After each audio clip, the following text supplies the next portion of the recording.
Hello दोस्तों, स्वागत है आपके अपने चैनल भारतीय ज्ञान सागर में। और आज एक वीडियो के साथ हम प्रस्तुत हुए हैं। इसमें हम आपको बताएंगे कि यूपी पुलिस एग्जाम के लिए आपको किन किन सिलेबस को लेकर के उन सिलेबस के अंदर जो भी टॉपिक है, मेन टॉपिक, उनको देखकर चलना है। और जो शेष आपके आज से लगभग 18 दिन बचे हुए हैं, 18 भी दिन नहीं है, मैं अप्रॉक्स 15 दिन लेकर के चलता हूँ। और उन 15 दिनों में आपको तैयारी किस आयाम तक लेके जानी है, उस आपके हाईएस्ट स्कोर तक तैयारी को पहुंचाने के लिए आपको बस एक काम करना है और स्ट्रेटेजी के साथ उस पर काम करना है। ठीक है, ऐसे अंधाधुंधी अब पढ़ाई नहीं करनी है और अब एक अच्छे वे में पढ़ाई को करना है। तो कुछ टॉपिक्स हैं, जैसा कि मैंने हिंदी के लिए एक स्पेशल वीडियो बनाया था। हिंदी के लिए एक स्पेशल वीडियो बनाया था, उसमें मैंने बताया था कि किस प्रकार से आपको कम टाइम में पूरे हिंदी को रिवीजन में लेना है एक बार में, और ज्यादा से ज्यादा टाइम देना है। जो वोकैब टाइप की चीजें हैं जिनको लर्न करने में थोड़ा टाइम लगता है। अप्रॉक्स व्याकरण में आपको क्या करना था, हिंदी के जिसमें आपको कुछ टॉपिक थे उनका रिवीजन करना था डे बाई डे। और मैंने उसको बताया था कि कितने टाइम में उसको रिवीजन के लिए आपको टाइम देना है। बात करते हैं आज हम मैथ के बारे में और रीजनिंग के बारे में, और जीके जीएस के कुछ पॉइंट है जिनको हम देखेंगे। तो पहले चलिए देखते हैं मैथ के कुछ टॉपिक्स जिनको आपको कंपलसरी होता है। यूपी पुलिस एग्जाम वहां से क्वेश्चन बनाता ही बनाता है और पूछता भी है अच्छे से क्वेश्चन वहां से। तो जैसा कि आप देख पा रहे होंगे कि पहले चैप्टर का नाम लिखा है सरलीकरण। सरलीकरण यानी सिंप्लीफिकेशन। सिंप्लीफिकेशन से जो मेन आपके टॉपिक है उसके अंदर के, जैसे कि शेषफल प्रमेय है, विभाज्यता का नियम है, बोर्डमास नियम है, एंड डिविजन रूल। तो इन सब चीजों को आपको विशेष तौर पे अच्छे से उनका प्रैक्टिस करना है और अच्छे अच्छे क्वेश्चनों को बना करके प्रैक्टिस करिएगा इस टाइम आपके पास। ठीक है, जो टाइम है। दूसरा है एलसीएम और एचसीएफ है। एलसीएम और एचसीएफ को आप विशेष तौर पे पढ़ के जाइएगा, यहाँ से क्वेश्चन यूपी पुलिस में बनता ही बनता है। दूसरा आपका परसेंटेज है, फिर लाभ हानि है, फिर आपका छूट है यानी डिस्काउंट। यहाँ से और यहाँ से क्वेश्चन, इन तीन चैप्टर से क्वेश्चन 101% बनना ही बनना है आपका। इसके बाद आ जाता है साधारण ब्याज और चक्रवृद्धि ब्याज। साधारण ब्याज और चक्रवृद्धि ब्याज आप अच्छे से पढ़ के जाइएगा। इसमें क्वेश्चन लेंथी होंगे थोड़े, लेकिन कम टाइम में सॉल्व होने वाले होंगे। कैलकुलेट पढ़ने में थोड़ा व्याख्यात्मक क्वेश्चन होगा। ठीक है। अनुपात और समानुपात, अनुपात और समानुपात के क्वेश्चन आएंगे। और यहीं पे एक चैप्टर है आयु, इसका भी क्वेश्चन बनता है। ठीक है, इसको भी आप पढ़ के जाइएगा, आयु चैप्टर को। इसके बाद हम बात करते हैं औसत की। औसत के बाद हम बात करते हैं कार्य और समय और रेलगाड़ी। ये कार्य और समय, रेलगाड़ी, यहाँ पर नाव धारा मैंने चैप्टर को नहीं लिया है। नाव धारा से क्वेश्चन बहुत ही कम देखने को मिलते हैं या ना के बराबर देखा गया अभी तक। साझेदारी यानी पार्टनरशिप। ठीक है, ये क्वेश्चन, ये यहाँ से आपको टॉपिक पढ़ के जानी है। ये साझेदारी मैंने 2 बार लिख दिया, हटाइए इसको। तो साझेदारी के बाद आप बात करते हैं सांख्यिकी के कुछ चैप्टर है, जैसे माध्य माध्यिका और बहुलक। यहाँ एक टॉपिक और आता है परास। ठीक है, तो परास या प्रसारण गुणांक जो होता है, ठीक है, प्रसरण गुणांक। तो इस टाइप के जो टॉपिक यहाँ से बनते हैं सांख्यिकी वाले चैप्टर से, उसको पढ़ के जाना है। क्षेत्र मिट्टी में आपको 2D और 3D के बेसिक क्वेश्चन लगा के जरूर जाना है। बेसिक क्वेश्चन आप लगाइएगा। अभी जो 15 दिन आपके पास टाइम है वो पाई चार्ट ग्राफ से आपको क्वेश्चन मिलेगा वहां देखने को। पाई चार्ट ग्राफ आप तभी सॉल्व कर पाओगे जब आपको एवरेज और परसेंटेज पर अच्छे से पकड़ होगी। अब बात करते हैं कि 15 दिन बचे हुए हैं, इन टॉपिकों को कैसे पढ़ा जाए। तो आप अगर 15 दिन बचे हैं तो हॉपलेस मत होइएगा। उन टॉपिकों को इस प्रकार विभाजित करिएगा कि इस टॉपिक को आप, जैसे मैंने बताया सरलीकरण, तो इसको आप एक दिन में कवर कर सकते हो। एचसीएफ को एक दिन में कवर कर सकते हो। परसेंटेज को एक दिन में पढ़ सकते हो। लाभ हानि को एक दिन पढ़िएगा और छूट को, डिस्काउंट को साथ में इसको एक दिन में पढ़ सकते हो। Profit and loss and discount को एक दिन में पूरा कवर कर सकते हो। ठीक है। चक्रवृद्धि ब्याज, साधारण ब्याज दोनों मिलाकर के एक दिन पढ़िएगा तो 2 दिन लग जाएंगे। अनुपात और समानुपात और आय वाले चैप्टर को आप एक साथ एक दिन में पढ़ सकते हो। ठीक है। औसत भी इसी में आ जाएगा आपका, एक दिन में कवर कर सकते हो। कार समय एक दिन में कवर कर सकते हो। रेलगाड़ी आप इसी में एक दिन में कवर कर लोगे।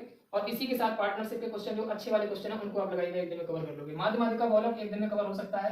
2D और 3D के लिए 2 दिन पर्याप्त है। और ग्राफ पाई चार्ट के लिए आप अगर ना भी लगा पाओगे तो इसके बेसिक कॉन्सेप्ट यानी बेसिक समझ को लेके जाइएगा जरूर एग्जाम हॉल तक।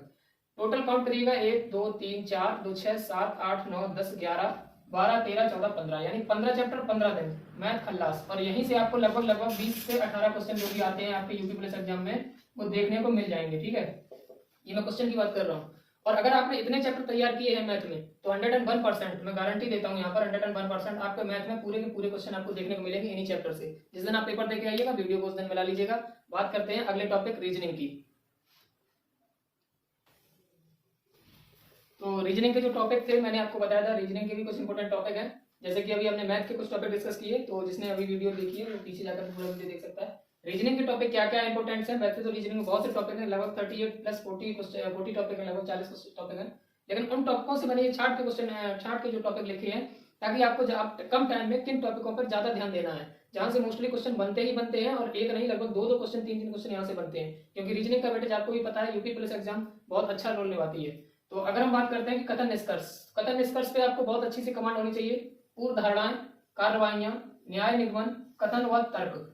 कथन व तर्क और कथन निष्कर्ष में थोड़ा अंतर होता है, आप ध्यान से पढ़िएंगे तो आपको समझ में आ जाएगा। न्याय निगमन में आपको ये देखा जाएगा कि आपकी निर्णायक क्षमताएं कैसी हैं।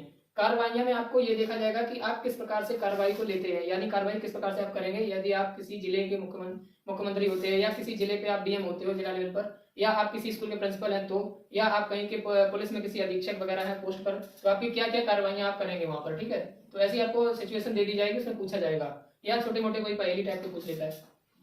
पूर्व धारणा ये सिद्ध कराती है कि आप में तर्क करने की कितनी क्षमता है, यानी वो कितना पूर्व आप पहले की घटना को सही और सटीक सोच सकते हो। ठीक है, कथन और निष्कर्ष का ये तात्पर्य आपको सब पता ही होगा। इन टॉपिकों को और अच्छे से एक बार पढ़ के जाइएगा। उसके साथ ही हम बात करते हैं पहेलियां, यानी पजल।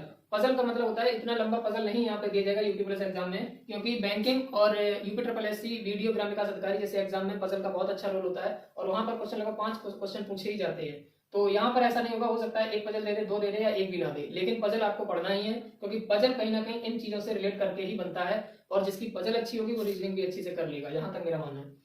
बात करते हैं जो कैलेंडर और पासा और घड़ी, ये जो टॉपिक हैं, और जल और दर्पण प्रतिबिंब, यहाँ से ये टॉपिक सभी एक दूसरे को रिलेट करते हैं, और ये कॉन्सेप्ट बेस्ड टॉपिक होते हैं। इनके आप छोटी छोटी जो ट्रिक्स होती हैं उनको आप फॉलो करिएगा, कम टाइम में अच्छे से उनको क्वेश्चन को आप बना सकते हैं। और जो उनकी बेसिक चीजें हैं उनको जरूर पढ़ के जाइएगा, कि जैसे एक दिन में घड़ी की सुइयां कितनी बार एक दूसरे से विपरीत होती हैं, संपाती यानी संपाती होती हैं, एक दूसरे पर ओवरलैप होती हैं, ऐसे टॉपिक को आप पढ़ के जाइएगा। पासा में आप देख के जाइए, खुला पासा, सामान्य पासा या मानक पासा क्या होता है, तो इन चीजों को देख के जाइए। जल व दर्पण प्रतिबिंब के जो सूत्र होते हैं आप उनको एक बार अच्छे से रिवीजन कर लीजिएगा। कैलेंडर के जो कोड होते हैं, आपको अगर नहीं कैलेंडर आता है तो एक बार पढ़ लीजिएगा कहीं से, अभी भी टाइम है। बात करते हैं वर्गीकरण। वर्गीकरण जो चैप्टर होता है, इसमें आपसे समानता और विषमता के ऊपर क्वेश्चन रखे जाते हैं, कि निम्नलिखित में से कौन सा किस इन तीनों से भिन्न है, चारों से भिन्न है। ठीक है, नंबर श्रृंखला आती है, यहीं पर नंबर सीरीज के 2 क्वेश्चन देखने को मिलेंगे। वर्णमाला श्रृंखला यानी वर्ण सीरीज, वर्णमाला क्रम में 2 सीरीज, 2 क्वेश्चन 3 क्वेश्चन देखने को मिल सकते हैं। शब्द रचना से मिल सकता है, कि निम्नलिखित में से कौन सा शब्द नहीं बनाया जा सकता है, या कौन सा शब्द इनसे उपयोग करके बनाया जा सकता है, इस टाइप के शब्द होंगे। दूसरा होता है शब्दों का तार्किक क्रम, शब्दों का तार्किक क्रम, ये एक टॉपिक होता है। इसके बाद में हम बात करते हैं सब रक्त संबंध, ब्लड रिलेशन।